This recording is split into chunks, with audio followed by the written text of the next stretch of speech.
So, I mean, that is the land of unconfirmed Yes, we came, we saw, he died.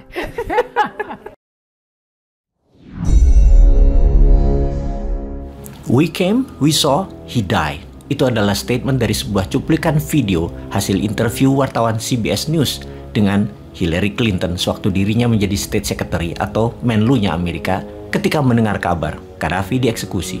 Hillary tertawa terkekeh-kekeh gayanya, antara bangga dan merasa dirinya pahlawan dunia yang telah melakukan hal yang benar untuk dunia, yaitu mengeksekusi Gaddafi. Mengapa Gaddafi harus digulingkan dan dibunuh? Mengapa negara Libya yang sangat kaya di masa Gaddafi oleh Barat dianggap sebagai diktator penguasa jahat? Mengapa Barat, terutamanya Amerika, memframing Gaddafi sebagai orang jahat, seorang vilan? Dan mengapa dunia percaya? Masih ingat di tahun 2016 ketika Bosman mengatakan daripada memilih Hillary Clinton, the unknown devil, mendingan memilih Trump, the known devil. Hillary adalah iblis tak dikenal. Trump kita tahu iblis semacam apa dia. Hillary lebih buas. Amerika memang buas di bawah Partai Demokrat yang di belakangnya cabalis. Kalimat we came, we saw, he died adalah jahat. Reaksi Hillary merupakan wujud asli pemimpin Amerika yang haus darah dan brutal. Kampanye menumpas Gaddafi adalah melindungi rakyat Libya dari rezim Gaddafi yang jahat. Sementara di sisi ekonomi, Amerika mau ambil cadangan minyak Libya. Namun minyak adalah bonus. Aslinya mengeksekusi Gaddafi adalah untuk protek dolar. Karena Gaddafi mempromosikan gold dinar sebagai mata uang tunggal Afrika dan semua pembayaran luar negeri masuk ke negara Afrika harus pakai gold dinar. Dan hal ini akan menggantikan fungsi dolar di Afrika. Kita semua tahu menyerang dolar haruslah perlahan dengan shadow dan secara tiba-tiba serangan itu dilakukan. Kalau terbuka, kalian akan jadi target. Kita semua tahu bahwa dolar adalah sebuah keharusan untuk menjadi tulang punggung mata uang dunia karena berkurangnya penggunaan dolar akan otomatis membuat Amerika lumpuh. Merubuhkan Amerika itu gampang. Stop pakai dolar. Collapse dalam seketika Amerika itu. Hingga 7 tahun yang lalu, 90% transaksi dunia menggunakan dolar. 60% cadangan devisa negara dunia menyimpan dalam dolar. Dan 55% hutang dunia adalah kepada dolar. Namun saat ini dunia mulai berubah. Hanya 80%-an transaksi dunia memakai dolar. 50% cadangan devisa negara menggunakan dolar dan hanya 40% hutang dunia memakai dolar.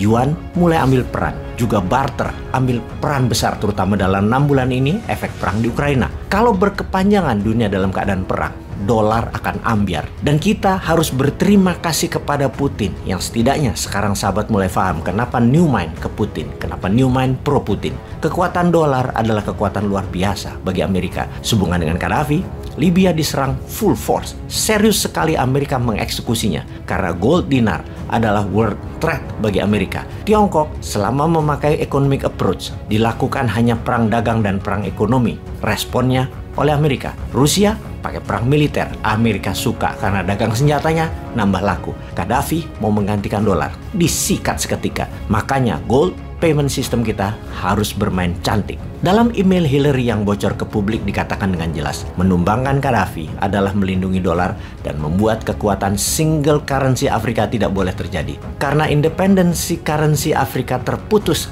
dari dolar akan membuat Afrika tidak berhutang dan membuat Afrika bebas. Afrika harus terus berhutang dan bergantung pada dolar karena kekayaan alam Afrika untuk Amerika dan Barat. Kampanye Gaddafi menyatukan mata uang gold dinar sebagai single currency Afrika dan kampanye menyatukan kekuatan negara muslim dengan gold membuat Amerika kebakaran jenggot kala itu. Kampanye penting yang membuat Amerika murka adalah cadangan devisa negara harus emas, bukan dolar. Cadangan devisanya adalah berapa banyak emasnya, bukan berapa banyak dolarnya. Kita tahu dolar itu dicetak bank. Bank sentral yang sesungguhnya independen, bukan negara. Jadi negara berhutang pada bank note. Harusnya kekuatan negara ya emas, bukan di banknote dolar. Usaha Amerika menjadikan dolar sebagai mata uang dunia adalah ketika di Bretton Woods Conference di New Hampshire yang menciptakan sistem keuangan dunia dengan IMF dan World Bank-nya. 44 negara setuju bahwa US dollar adalah mata uang dunia. Dan sejak 50 tahun yang lalu itu, sistem currency menciptakan hutang dolar. Kalau negara lain ingin membangun dan tidak punya modal, harus masuk sistem IMF dan World Bank agar bisa menghutang dolar. Apapun itu akan membuat negara dunia ketiga akan selamanya menjadi negara dunia ketiga.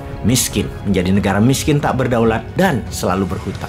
Memang janjinya di Bretton Woods Conference adalah dolar akan selalu diterbitkan berdasarkan emas. Lalu seluruh mata uang dunia dipeg ke dolar. Namun suatu hari pada puncaknya, dolar tidak bisa menepati janjinya. Cadangan emasnya habis, kebutuhan dolar meningkat terus, yaitu di tahun 70-an. Lalu Amerika menggunakan strategi lain, yaitu menerbitkan dolar dipeg dengan minyak bumi yang disebut dengan petrodolar, yang ternyata rapuh dolarnya karena harga minyak bumi bisa liar bergerak dan produksinya ada batasnya. Dolar pun tidak tahan, tidak memiliki lagi underlying. Puncaknya di tahun 1971, dolar melepas jaminan emas dan petrol, menjadikan dolar diterbitkan berdasarkan proyek dan hutang proyek. Dolar diprint berdasarkan hutang dunia. Sejak saat itu, dolar diprint at will, sak maunya berdasarkan keputusan politik, bukan murni berdasarkan kebutuhan ekonomi. Kembali ke Afrika. Di tahun 2009, Gaddafi diangkat sebagai Ketua African Union, Pakta Negara-Negara Afrika. Gaddafi yang curiga Afrika akan disadamkan di tahun 2003 sudah menyiapkan rencana besar. Afrika harus punya single currency gold dinar. Kita semua tahu Saddam digulingkan dan dibunuh